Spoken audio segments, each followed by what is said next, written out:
If you've been watching Rent to Rent for a while and you don't know where to start, this video is for you. And I'm not blaming you. If you haven't started, you might have been watching this and that and this and that. And it's because nobody has given you a step-by-step, clear, honest answer to the most basic question. What do I actually do first? So today, that changes. I'm going to give you a 30-day plan. Everything that you guys need in order, what to do, 30 days, bish, bash, bosh. So by the end of this video, you will know precisely what to do today, this week, this month, to actually start building this business, to take you from watching to buildings.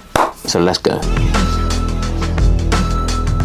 So the pattern that I see constantly, someone discovers Rent to Rent, boom, they get mega excited. They watch 10, 15 videos. They join all of the Facebook groups. They join all of these massive webinars that are going out. They download all of the free guides and calculators. Then they go and watch 10 more videos and then do nothing. And why is that? Because we all know the model works. And the reason why is because there's no clear step-by-step honest guide. Every piece of content out there is like little golden nuggets for something, and you can't piece where that something goes. It's like, yeah, it's really valuable, but what do I do before? What do I do after? So your brain is protecting you by stopping you, saying, I'll start when I understand the process. I'll start when I understand it all. But you'll never understand it all because you keep consuming and doing nothing. So here's the rule for the next 30 days. This only counts if you implement whilst learning. Information only counts if it leads to action. Every day needs to end with something done instead of something watched. Okay, ready? Because day one starts now.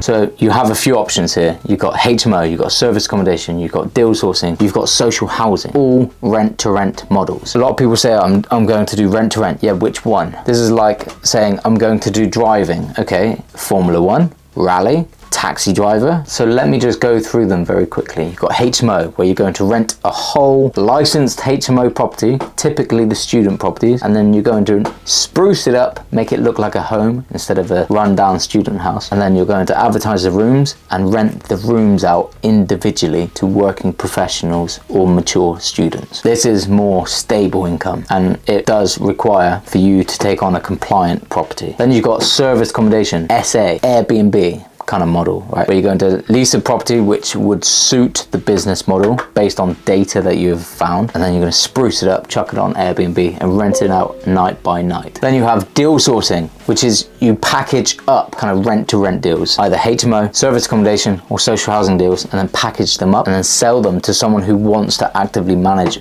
to build their portfolio. And the typical fee is about £3,000 for the average deal. It can be very high, depends on the return on investment and the scope of that deal. Then you have social housing, where you will look to onboard social housing providers and work with them, find them properties that they require. So you essentially help scale their business, and in turn you can either be the middleman, such as managing agent, or you do a back-to-back lease where you rent the property from the landlord and then you rent it back out again to the social housing provider, and in that way it's passive, but you get your margin. They're all epic. They're all absolutely epic. They all have their pros and cons. If you're so worried about your income, then start with HMO. If you have a bit more appetite for risk and you love the higher cash flow, go with service accommodation. If you want to build an epic, scalable, passive business, go with social housing. If you don't want to own any responsibility at all, go with deal sourcing. So write down your strategy. If you don't know what strategy, then go through my YouTube. There will be such in-depth videos on every single strategy to help you come to a conclusion. Like, yeah, I like the sound of this one. Once you understand, write it down. SA, HMO, deal sourcing, social housing, done. Figure out the strategy. Day two, pick your location. Don't be fussy on this. Don't just look on your doorstep. Everyone just immediately looks in the place they live. Have a radius that you can actually get to. Mine, when I started, realistically, I was happy to take on any properties within a 3-hour radius. So that's what I did. I didn't just look in my immediate town or city because it's close. It's like, if you want to become financially free, don't be choosy. Beggars can't be choosers. So choose your radius and then write that down. 2 hours, 1 hour, 3 hours, whatever the radius, then write down the key towns and cities within that radius. Cool. So now we have our location. Day 3 and 4 is now research your market. Do 2 hours of absolute focused research. Not watching videos, not watching my videos, even though I'd appreciate it. Solid market research. So for HMO, you need to go on Spare Room and Rightmove. On Spare Room, go to the rooms rooms available. How many rooms are available? Then go to people looking for rooms. What's that ratio? The people looking for rooms needs to be at least 1.5 more than the rooms available. So the supply is less than the demand. Then go on Rightmove, put in the type of property you're looking for, like a minimum 5 bed within that radius. Then put in a keyword such as HMO, then they'll be at the top. Start going through them. Just spend an hour going through them. Get a feel for them. What's the average rent that you can see? For Airbnb, go on Airbnb, zoom in on your area because it will give you a map, or just type it in at the top, Bath. Zoom in on the area, and then you can filter by property type as well. So if you're looking for 3 beds, then go to the filters, put in 3 beds, zoom in, how many 3 beds, get a feel for what their nightly rate is. Look at their calendar. What does it look like in the next 2 weeks? Have they actually got bookings for this weekend and going into next week? Everybody automatically looks into like the 2-3 months and be like, oh, they're so empty. But look in the 2 weeks ahead window. How many reviews have they got? How many recent reviews have they got? Your goal is to figure out the average daily rate, the average nightly rate. So you need to click on a few properties to do this. The best way to do that is click Monday to Thursday based on 2 people. Click the reserve. Don't worry, you won't actually reserve at that point. And then it will give you the nightly rate. Okay, that is the figure you write down. So the earliest Monday to Thursday, 2 people, click reserve, nightly rate. That's your ADR. Only take the ADR of a property that actually has bookings within the next 2 weeks and has more than 7 reviews. Day 5 is check licensing. Go to Google and put in HMO licensing plus your area. What's the mandatory licensing? How many minimum bedrooms equals a HMO? What's the fire regs? Okay, this is not optional. This is mandatory. You must do this because then you're efficient with Rightmove. For your area, it might be 4 beds and above, need a HMO license. So when you go to Rightmove, you can just filter 4 beds and above. And then the keyword HMO, press enter. Boom, they will all more than likely be HMO licensed properties. For service accommodation, do exactly the same. Short-term STR, short-term rental licensing, your area. Have a look, see if there's any restrictions for Airbnbs in your area. Day 6 and 7, this is build your numbers. So open a spreadsheet or a notebook, a piece of paper, whatever, just get it down and keep it simple. So what is the average price for a 3 or 4 bed property in your area? What would each room rent for if it's a HMO? What is your estimated monthly costs, bills, council tax, water, Wi-Fi, cleaners? What's your estimated monthly profit? Run it at 3 occupancy levels if it's a service accommodation, 65%, 75, 85. If the numbers doesn't work at 65%, walk away. The property or the market might not be right for you. If it does work at 65%, then boom, you found a viable market. Here's how I can help you do that. Go to kennypittman.com, go to the free resources tab or the free training. Download the SA and HMO starter packs. There's also deal sourcing and social housing packs as well. These will include the calculators or any other templates that you need to get started. You're welcome.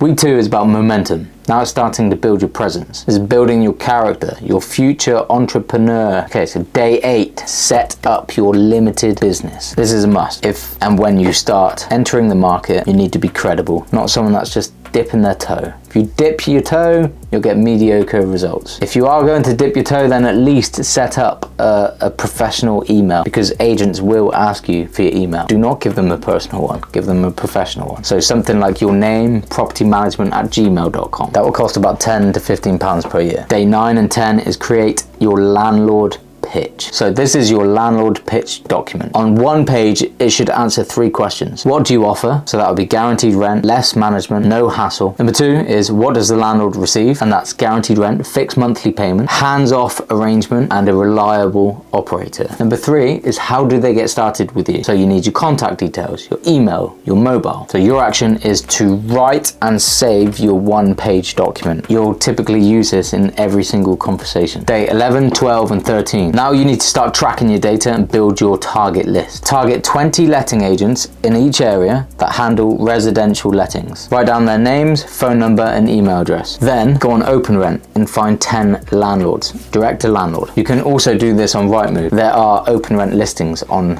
Rightmove, so you can also use Rightmove. These are landlords managing their own properties, potential candidates for your model. So your action is to build a list of 30 contacts, agents and direct to landlords, names and numbers. That's your pipeline. Day 14, prepare your script. Write down exactly what you're going to say when you call and use this framework. Hi, my name's Kenny. I run a property management company. I'm just curious, do you work with company lets? I'm looking for landlords that might be open to the guaranteed rent model. We work with you, not against you. We still expect you to manage the maintenance. Is that something you come across? Say that out loud 3 times. Repeat it in your head. You don't have to remember it word for word. You can even just read straight off it when on the phone to the estate agent. But yeah, say it out loud and read it out before bed. That's your bedtime story. Now, week 3 is to make contact. This is where most people stop, okay? So we're going to address this head on. Day 15, 16, and 17 is you are going to start calling. Call 5 agents per day for 3 straight days. So that's 15 phone calls. You will not close a deal on these 15 phone calls. You're not trying to. What we're doing is introducing ourselves, asking if they have landlords or they work with landlords that is open to the guaranteed rent model, and collecting information. Some will say no, some will say they don't do that, some will say maybe, some will say yes and ask for your details. Who knows? It's quite possible you will get your first viewing within those 15 phone calls. Each phone call takes about a minute and a half.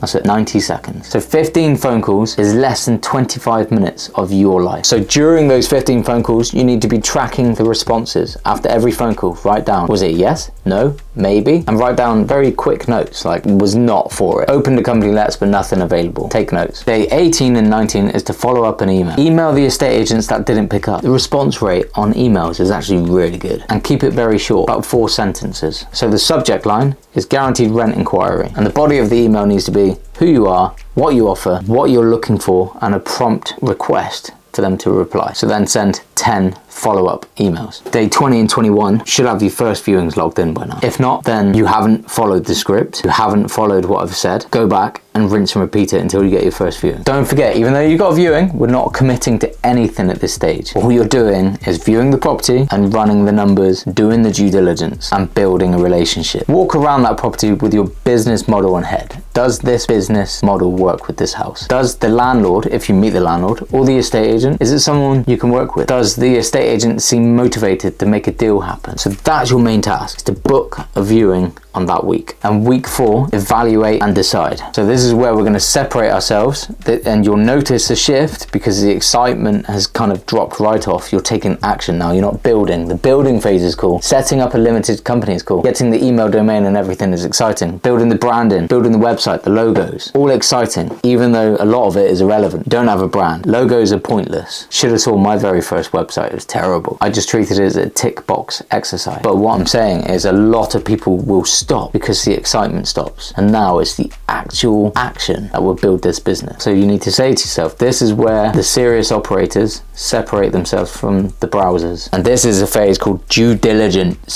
So if you have a property that you're seriously considering, you need to do the solid Airbnb due diligence. You need to run your numbers again, look at the ADR again, find as many comparables as you can, go on Spare Room for HMO, look at the room rates. Have you inflated the numbers on your calculator to make the deal work? Have you emotionally, I know I can make this work? Stick to the data. Check the specific HMO licensing, fire regs in that area. Ask the estate agent about the landlord and their mortgage implications on lending to a company. Make sure you have the correct contracts in place, the company-let management contract. Do not use an AST agreement. You have to have a proper company-let agreement to allow you to legally sublet. And now this part is very important. Complete your due diligence before you make an offer, especially before any agreement is signed. Day 26 to day 28, decision. By this point, one of 3 things is very true. Number 1 is you have a viable property and you're ready to make an offer on it, so do it. Number 2 is you have spoken to estate agents and you have spoken to landlords, but nothing is converted yet. That's normal. Keep going. A lot of people are doing more than 20 to 30 contacts before their first deal. That's normal. Don't get emotionally drawn into, maybe it's me. Or 3, you haven't made any calls yet. That's the only real failure state. Go back to week 3 and start again. Day 29 and 30. This is to review and commit. So sit down and honestly look at yourself and what have you done in that month and review it. What did you do? What did you avoid? What did you learn? What's your next 30-day target? Would you sack yourself? The first month is building the habit of doing, not necessarily landing the deal. Deals come from consistency, and consistency comes from showing up every single day of every single week, not just the weeks that you feel motivated. So here's a target for you guys. Write down your 3 biggest actions that you took in month 1 and write down 3 targets that you're going into with month 2. So that's your 30 days. Guys, that's not complicated. That's not expensive. That doesn't require anything that you don't already have. That's the sequence, in order, 1 day at a time. People that are building this business, building a rent-to-rent business, they're not they're not smarter than you. They're everyday people that are fed up. They want out. They want to build their own business. They don't want to answer to anybody. They don't want a ceiling on their income. They're not more connected. They haven't got an advantage that you're missing. They just started, and they kept going past a point where most people stop. That's the secret. There isn't another one. The plan is in this video. What happens next is if you follow it. And if you want to see the whole process, go and watch this video. I will break down everything in this video. This is one of my most valuable videos on YouTube, and if you don't watch it, you're missing the whole picture. So click here, go watch it, leave a comment if you found it valuable.